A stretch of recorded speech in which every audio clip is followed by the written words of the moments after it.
how you set up the workflow for your form. So we've previously, again, built out this leave request form here. All of the fields are here. Next up, we're going to take a look and show you how to set up the actual workflow behind it. So if I click on the workflow tab, this is where we're going to be entering all of the different statuses for this form. So you can see that the initial status is always the same, right? It's the fact that somebody goes and submits the form. So that one is one that we will just leave intact here. If you want to rename it, you definitely can. This label is flexible, but for now, I'll just go and move ahead to the other ones. Next up is in progress, right? So these are all of the statuses that will show the different stages this form is going through. I can add one here for our leave request, and I can say under review. I can add additional statuses here as well. Some forms are going to be more complex than others and might need to go through different stages. In this particular one, it's a simple leave request form, so just having it being reviewed by the HR team and the manager is enough of a workflow for this particular form. But there's some forms, like for example ordering business requests or making changes to an inventory, where different teams or people may need to contribute to that workflow, and in that case you can add as many in progress statuses as needed. For our final status, so this is the status that is going to close the form entry, I can add one here that says, leave request approved, but I can add more than one final state here as well. So I'll add another one for decline, just in case that person's leave request has not been approved. We need a different way to end that form entry.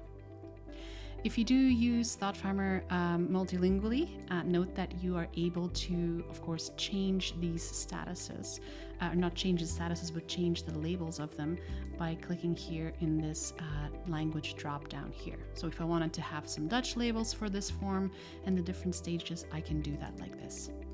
In this case, I'll only need English. So I'm going to go ahead and save. Once that you add the in progress stages as well as the final ones, you'll see that you have a new option below here where you can set the maximum time that any form reviewer has to take action on that form.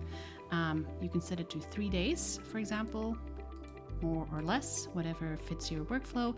And then what's going to happen here is once a form is assigned to a reviewer and 3 days pass, that reviewer will get a notification either just in the ThoughtFarmer app or additionally via email to let them know that their form is overdue or their form entry is overdue, and they have to go and take a look at it and take action. You can, of course, leave this blank or set it to 0, and in that case, no maximum time is set and no overdue alerts will be set either.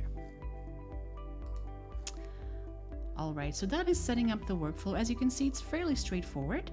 The next thing we want to do is take a look at the permissions tab. And this is where we're really going to choose which people in our organization are going to be involved with submission and reviewing of this specific form. So first off, of course, we want to decide who is this form for? Who are the people in the organization that can submit form entries towards the leave request form? In this case, we have added the all registered users security group because we want to really offer anyone in our organization the ability to start a leave request. There's a few more options here, so you can allow submitters to come back to their entry and change the information they put in the form. Sometimes that is a good option when you are setting up a form that's used as more of in a survey scenario where people might think about what they've put in there and they may want to come back later and add additional information or change it. In this case, I'm going to leave these blank because for a leave request form, I want to make sure that it's submitted once with the accurate data. Moving on to the reviewers. So reviewers are really all of the people that will need to take action on a form entry that's submitted here, right? So you can set an initial reviewer, which is the person that any new form entry that is submitted here will go to. In this case, I've put myself. And then any other people in the organization that will be additional reviewers, so that will need to take action on the form entry, but just not as the initial person. One option that you have here, and which is very useful for a form like this one, a leave request, is you can set the submitter's manager as a reviewer. So that means that if I enter a leave request form here for myself, whoever is set as my manager on the internet will be the first person that needs to review this specific form entry. You can even set them as the initial reviewer. So if I click that option, you'll see that that is going to come back here. In this case, if I want to book some vacation, it makes sense that my manager is going to be the first one to actually review if that works for the rest of the team. So submitter's manager here is flexible, so it really depends on who is submitting the form. Whoever is their manager will be the first one to review that entry. In this case, if you check that option, the person that I had set as the initial reviewer initially will be the alternate initial reviewer.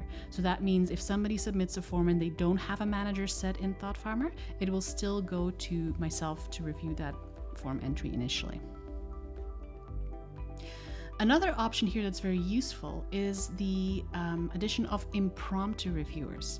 So what this means is if you check this checkbox, it will allow any reviewer that I've identified above here, it will allow any reviewer to take a look at a form entry and reassign it to a person in the internet who is not necessarily mentioned as a reviewer on this form.